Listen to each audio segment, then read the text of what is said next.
Well, my dream was to become world champion, but now obviously my dream is to unify and become undisputed. So, yeah, definitely my next goal is. But where did it all start for you, the boxing? So it all started from a.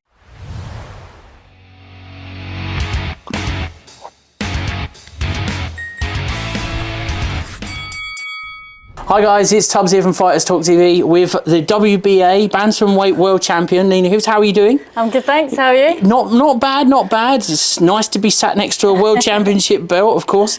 And you just come back from holiday. Yeah. You and the kids enjoy that? Yeah, I really needed it. So yeah, it's lovely. Yeah, it's always nice once you've got out of a big fight to go into some sort of break. I was talking with Johnny Fisher, did the same thing. I think every one of you after the fight just scarpered.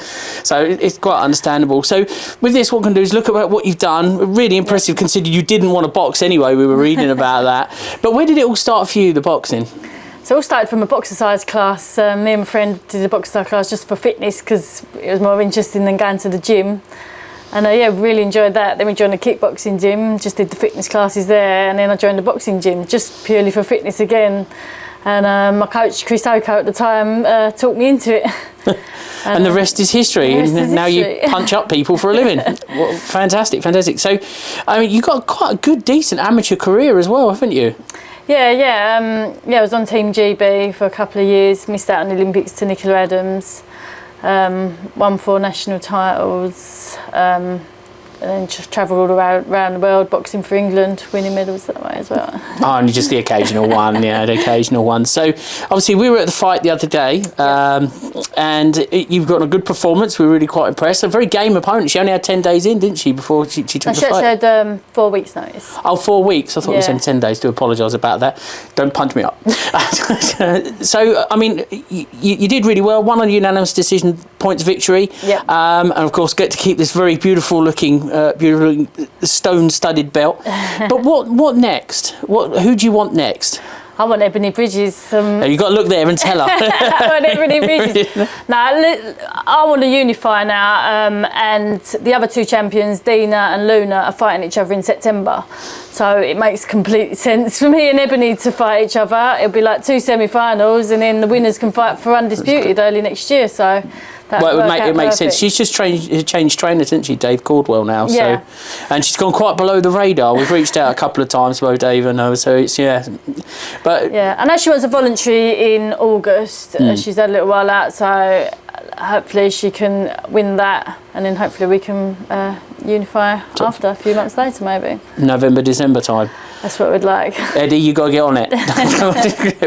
Yeah, I mean, it's been quite a good journey for you, hasn't it? Really, considering you started quite late in the sort of even the amateurs to the professionals, and it goes to prove if it's out there, you can work hard and you actually get there. And you're a local girl to here because we're in Ongar, you're in Billericay as well. So it's been great for you to come see us. But where do you see yourself in the next couple of years? Do you think you're going to unify the city? I mean, every one of us is hoping that, right? And we're going to follow you the whole way.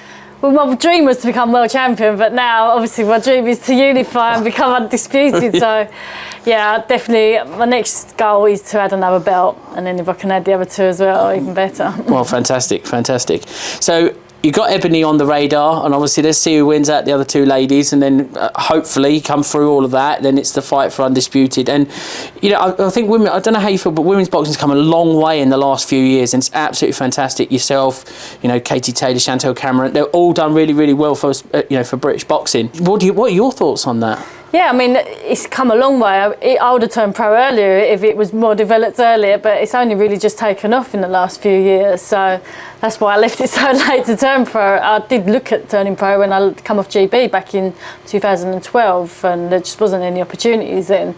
So I actually stopped boxing for a few years and then returned to the amateurs after I had my first child. But I was looking at retiring, and then I see the opportunities there, and I just thought I've got to give it a go, otherwise I regret it. So absolutely. So tell us about how Matchroom got hold of you and how that journey sort of started, because I think Matchroom and also Jake Paul's promotions have really done well at pushing the female division, haven't they? Yeah. So how did the work come in with Eddie? After I won my world title. It wasn't down to you. Jamie Mitchell needed an opponent, and I was given the opportunity to go out and win. But he says himself he thought I was going to lose. Everyone thought I was going to lose, and I won. Oh, well, that's what happens when you don't take people seriously. Well, I mean, it's a tremendous thing, you know, to be sat even next to someone who's won a world titles, you know, is quite awe-inspiring for us, especially because we're quite a new channel to this. And I just think, you know, everyone's got to have the right platform, and you're a real ambassador for female boxing and young girl boxers as well in the UK. And you know, if there's one message that you could send somebody who really wants to get in this, especially in the female division, what would you tell them? I just tell them never give up on your dreams, because I didn't, and look what I achieved. Like, whatever obstacles get in the way, you just got to keep pushing and pushing. And do you think I mean, I would say there's a lot more obstacles in female boxing than there is in male boxing, and let me tell you why. And it isn't a chauvinistic point of view, but as females, you've got a lot more on the plate. You know, you've got children and family, and I know it's you know, a sexist-free world these days, but it's still obviously the mother does a lot for the child more than the father. You know, being a parent myself, I know that sort of firsthand.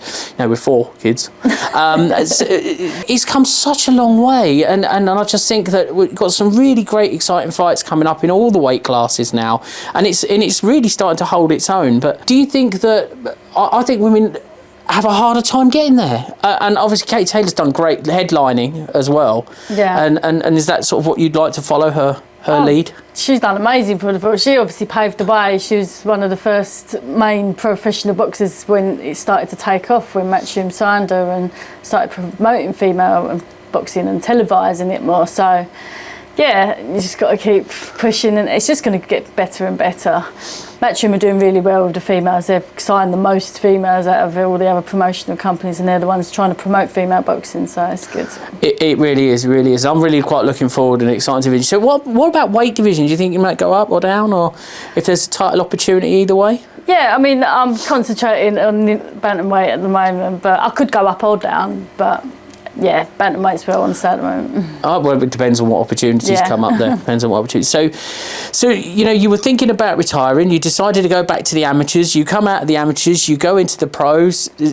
A few fights in, world champion. I mean, it's a real big statement. Yeah, I mean, we always had a dream to do it in a couple of years, but yeah, it happened in less than a year, so it happened a lot quicker than I thought. But it's about opportunities in this game, and you got to take them when you get them. We was lucky enough to get the opportunity, and we grabbed it with both hands. Excellent. And what's it like for the kiddies when you took home the belt? Did you have to take it to their school and show everybody? Do you know what? They're so shy. They don't tell anyone. Oh. But no, my eldest son, he carried my belt in my ring room, so he loved it, and he did it with my Commonwealth title twice as well, so yeah, we did really see he did look like he enjoyed it. It's like, look who my mum is. and he's never tasted, Mum, can I borrow that to take it to school? I said to him, when are you going to tell your friends at school? He went, no, I'm too shy. I'm sure they watched it on TV. But he's really good, a great local hero, especially for us. I mean, you know, our kids aspire to do things, and you know, one of the things that I sort of say to them, you've got to look at the talent of today. This proves it doesn't matter, you know, when you start. If you look at the dedication and the drive to do it, we, you know, pretty much take it from there. So, next question. Not much of a toughie question, but I'm going to have to ask it, of course. Yeah. So, Ebony Bridges not available. The other two fighting one another. What if that they want a rematch and everything? Who would you like next if you can't have the other three? I actually don't know. I was just thinking, if it doesn't happen, what next? I don't really know. I want a big fight. I want a fight that's going to get everyone interested. So whatever the biggest fight that the most people want to see is, that's what I want. Well, yeah, that's it. Asses in seats, as they say. Yeah. I mean, it's for me. I think that when you've got, you know, you've got credibility there. You know, it's very frustrating for us as boxing fans themselves. Even when you look at the male divisions, the heavyweight division's an absolute mess right now. Yeah. You know, the best should always fight the best, in our opinion, and we know that money talks, and that's one of the big issues. But would that be something that may convince you, if there is no opportunities to fight for a title at bantamweight, would then the decision be, look, could I cut or could I add and then fight for another title at a different weight? Yeah, definitely. I can easily make super flyer or go up to super bantam, but yeah, So whatever the biggest fight is, that's what I want. Well, that's it. Well, one more thing we've got to do. We've got our Legends Wall, and you're going to be the first female legend on there. I would ask you who do you aspire to, but none of them sort of would apply. But I just think that with the way women's boxing's going now, I would love to we're going to get some Katie Taylor stuff and yours and all the other bits. And we want really pleased that women's boxing, especially in the UK, has been absolute fantastic. And thank you very much for entertaining us. And it was a real privilege. Max and I both were at your show last, and we'll be at the next one. And so if you could have one question I've got before we go, if you could have a dream location to fight, and against who, as whoever it would be, for whatever title you wanted, to take out what you are and take out, if you could have a dream fight, what location, who would it be against? And we'll see what we can arrange for the end of the year. No, sorry, go. Who would it be? And where? Well, obviously Vegas would be good. Yep, MSG. Yeah, opponent. Or all my eyes are on Ebony Bridges at the moment, so I don't know. I just want the big fight, so. That'd be good. Ebony Bridges in Vegas, yeah. Don't fancy the O2, no, or Wembley. You know what? I've done. Well, O2 would be good because that's nice and local. Obviously, get a big support there. Dubai was really good. I can't knock that venue. Yeah, I bet. We were just talking off camera. Though no air conditioning, it was cool enough to fight in the evening time.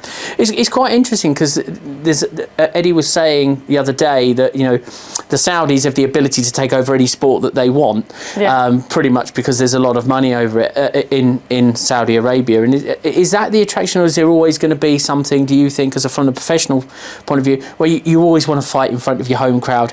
What comes first? Obviously, as we know, fighters' careers are very short, so you can make maximum amount of money in short amounts of time. But is it? Do you think that most fighters, if they had the opportunity, with the Saudi money over here, they would choose here than there? I think it depends how much more the Saudi money is. That's obviously what attracts people over there. Obviously, it's much better to box on your home turf in front of your home crowd and have that support behind you. But I suppose in Saudi, that's where the money talks. If it's that much more, then it's going to tempt people over there, isn't it? Well, I don't think you can blame him. Well, thank you so much for coming in to join us today. I'm so overwhelmed with what you brought in as a little present. You're not allowed to leave with it, by the way, but we will let you leave, or you'll beat us up. So, but once again, thanks so much for coming in, and we'll really, really look forward to the next fight, and hopefully we'll be able to see you in the gym and training. Because what we do some series that look what happens behind training. Because most boxing fans don't realise that it's not 45 minutes you're in the ring. It's the 450,000 hours you got to do before you get there, and they don't take that into consideration. So, hopefully we'll see you soon. Thanks. Thanks very much. It's Nina Hughes here with Tubbs at Fighters Talk TV.